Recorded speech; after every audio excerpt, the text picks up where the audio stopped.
वो इतने बीमार रहते हैं कि बिना सहारे के चल नहीं पाते हैं।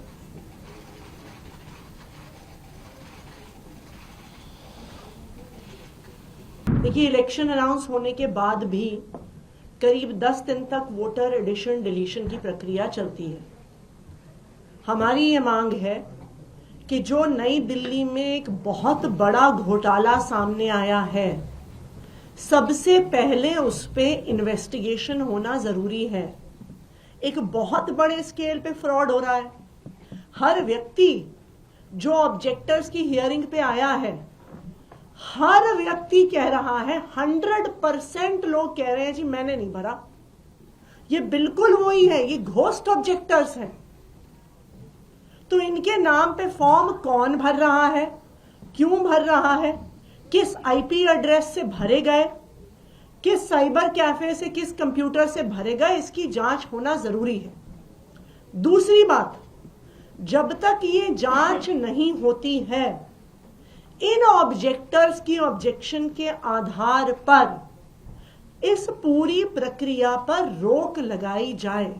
बिकॉज ये बिल्कुल साफ है कि अगर आप 1 लाख वोटर्स की विधानसभा में 6% वोट काट दें और 10% वोट जोड़ दें, ये तो पूरे चुनाव के गणित को ही उलटफेर कर देगा। तो ये बिल्कुल क्लियर कट कॉन्स्पिरेसी है अरविंद केजरीवाल जी के चुनाव में हेर फेर करने की, और इसीलिए हमने चीफ इलेक्शन कमिश्नर से इसके लिए समय मांगा। आपसे 2 सवाल हैं। क्या इस मामले को आप लोग कोर्ट भी ले जा सकते हैं? क्या ये आपके पास ऑप्शन है? क्योंकि अब जो फाइनल लिस्ट है जो मतदाताओं की वो जारी हो रही है। दूसरा सवाल आपसे रिलेटेड है, क्योंकि कालका जी के जो प्रत्याशी बीजेपी ने बनाए हैं, उन्होंने कल जिस तरीके की टिप्पणी की है उसको आपने भी सुना होगा। किस तरीके से आप उसे देखते हैं और क्या आपकी प्रतिक्रिया है? देखिए, जो आपका पहला सवाल है कोर्ट को लेके, हम सबसे पहले इलेक्शन कमीशन के पास जाएंगे। कुछ दिन पहले इस वोटर डिलीशन के मुद्दे को लेके हम चीफ इलेक्शन कमिश्नर से भी मिले थे और बहुत पॉजिटिव रिस्पांस सीईसी का, चीफ इलेक्शन कमिश्नर का रहा था। और उन्होंने उसके बाद ये आदेश पारित किए थे कि किसी भी वोटर डिलीशन की जब फील्ड वेरिफिकेशन होती है तो सब पार्टी के प्रतिनिधियों को बताया जाएगा और वो चुनाव अधिकारियों के साथ इंस्पेक्शन के लिए जाएंगे। उन्होंने दूसरा भी एक आदेश पारित किया था कि अगर किसी भी बूथ से 2% से ज्यादा वोट काटे जा रहे हों, या अगर कोई एक व्यक्ति 5 से ज्यादा ऑब्जेक्शन लगा रहा हो, तो जो भी ईआरओ है वो खुद जाकर पर्सनली उसको फिजिकली वेरीफाई करेगा। तो हम चीफ इलेक्शन कमिश्नर के जो इंटरवेंशंस थे उनसे बहुत संतुष्ट थे, क्योंकि उन्होंने भी लोकतंत्र को बचाने के लिए आदेश दिए। अभी भी हमने उनसे समय मांगा है कि हम उनको इस पूरे वोटर घोटाले के बारे में बताएंगे, और हमें उम्मीद है कि कोर्ट जाने की जरूरत नहीं पड़ेगी। इलेक्शन कमीशन द्वारा ही इस इन्वेस्टिगेशन को शुरू किया जाएगा। ये रमेश बिधूड़ी के बयान पे मैं रमेश बिधूड़ी जी को कहना चाहूंगी, मेरे पिताजी जिंदगी भर शिक्षक रहे।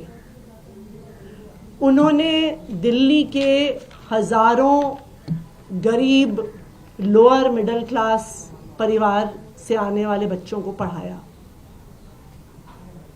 आज वो 80 साल के हो गए हैं।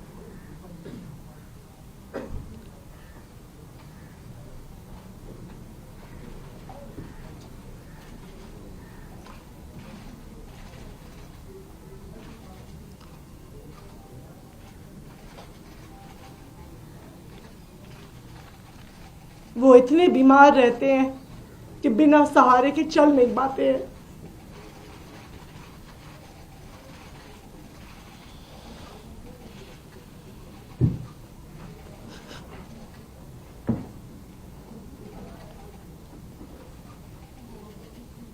आप चुनाव के लिए इतनी घटिया हरकत करेंगे कि ऐसे बुजुर्ग व्यक्ति को गालियां देने पे उतर आएंगे?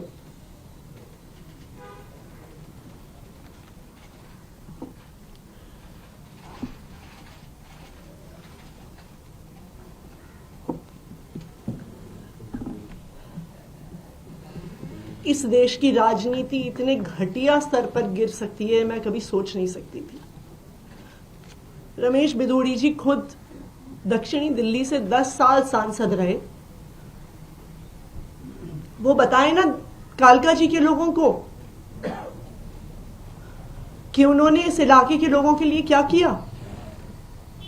वो दिखाए ना कि जो उनका 10 साल का काम था वो मेरे 5 साल के विधायक के काम से बहुत बेहतर था। उसके आधार पर वोट मांगे, कहें कि अगर आतिशी ने 1 सड़क बनवाई तो मैंने 10 सड़कें बनवाई। आतिशी ने अगर 100 सीसीटीवी कैमरा लगवाए तो मैंने 1000 सीसीटीवी कैमरा लगवाए। आतिशी ने अगर 1000 लाइटें लगवाई तो मैंने 5000 लाइटें लगवाई।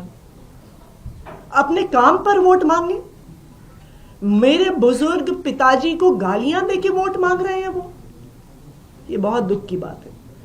राघव जी, आपने 2 बातें कही। एक, आपने तफसील से बताया कि आपने 4-5 ऑप्शन दिए थे चुनाव आयोग को, उन्होंने एक भी नहीं माना। दूसरी तरफ आपने बताया कि हियरिंग हुई, उसमें लोग आए और उन्होंने बोला कि हमने तो। For more of such videos, do like, share and subscribe to ET Now Swadesh.